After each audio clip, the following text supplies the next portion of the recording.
Hello প্রিয় দর্শক, আসসালামু আলাইকুম। আপনারা সবাই কেমন আছেন? আশা করি ভালো আছেন। বন্ধুরা, দেখতে পাচ্ছেন আজকে আমি আপনাদের মাঝে একটি ঔষধি গাছের শিকড় নিয়ে হাজির হয়েছি।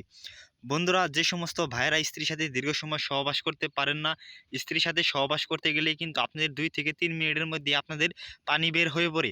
তাদের জন্যই আজকে আমি একটি মহামূল্যবান ঔষধি গাছের শিকড় নিয়ে হাজির হয়েছি।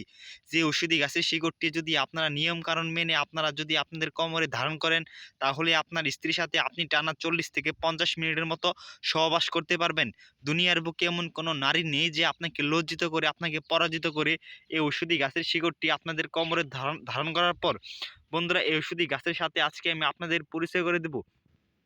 বন্ধুরা, এই ঔষধি গাছের নাম হচ্ছে আফাং গাছ বা সীসাকন্দ গাছ। এই ঔষধি গাছটিকে বিভিন্ন অঞ্চলে বিভিন্ন নামে ডেকে থাকে। বন্ধুরা, এই ঔষধি গাছটিকে মানে কিছু অঞ্চলে ফিরিঙ্গি লতা মানে ফিরিঙ্গি গাছও বলে থাকে। বন্ধুরা, এই ঔষধি গাছটি 2 ধরনের হয়ে থাকে, একটি লাল আফাং গাছ, একটি সাদা আফাং গাছ। বন্ধুরা, অনেকেই আছেন যে ভুলভাল নিয়মে ব্যবহার করেন বলে আপনারা কোনো কার্যকারিতা পান না।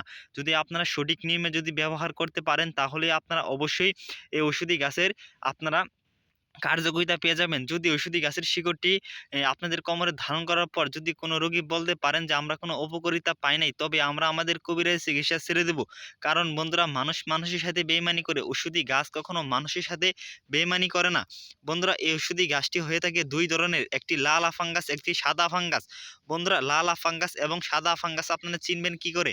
বন্ধুরা, লাল আফাং গাছটি হচ্ছে পুরুষ আফাং গাছ, আর হচ্ছে সাদা আফাং গাছটি হচ্ছে মেয়ে আফাং গাছ। বন্ধুরা, এই যে দেখতে পাচ্ছেন, এই যে লাল আফাং গাছ, এই লাল লাল পাতা রয়েছে এখানে। বন্ধুরা, এটি হচ্ছে লাল আফাং গাছ। আপনারা লাল আফাং গাছটি তুলে নেবেন। বন্ধুরা, এই গাছটিকে আপনারা কিভাবে তুলবেন আমি আপনাদের বিস্তারিত নিয়মটি বলে দিচ্ছি। এই ঔষধি গাছটিকে বন্ধুরা তোলার জন্য একজন হাকিম, একজন গুরুজির কাছ থেকে অনুমতি নিতে হবে। বন্ধুরা, যদি আপনাদের যদি কোনো হাকিম বা কোনো গুরুজি না থাকে, অবশ্যই বন্ধুরা আমাদের কাছে ঔষধি গাছটিকে তোলার জন্য অনুমতি চাইতে পারেন। বন্ধুরা, যারা আমাদের চ্যানেলটি সাবস্ক্রাইব করে দিয়ে আমাদের সাথে থাকবেন, তারা শুধু কমেন্টে অনুমতি চাইবেন, আমরা আপনাদের অনুমতি দিয়ে দিব। বন্ধুরা, এই ঔষধি গাছটিকে আপনারা কোথায় পাবেন?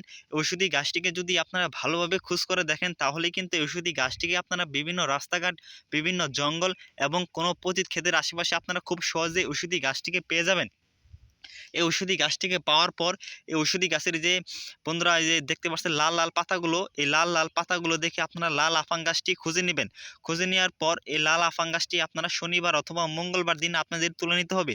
শনিবার অথবা মঙ্গলবার দিন আপনারা সন্ধ্যার সময় এই ঔষধি গাছটিকে আপনারা নিঃশ্বাস বন্ধ করে এক টানে আপনারা ঔষধি গাছটিকে তুলে নেবেন। তুলে নেওয়ার পর এই ঔষধি গাছের এই শিকড়টি আপনারা দেখতে পাচ্ছেন, এরকম দিকে একটি শিকড় তুলে নেবেন বা একটু বড় সাইজের একটু শিকড় তুলে নেবেন। তুলে নেওয়ার পর আপনারা এই বাজার থেকে একটি ঔষধি গাছের বাজার থেকে একটি তাবিজ কিনে আনবেন।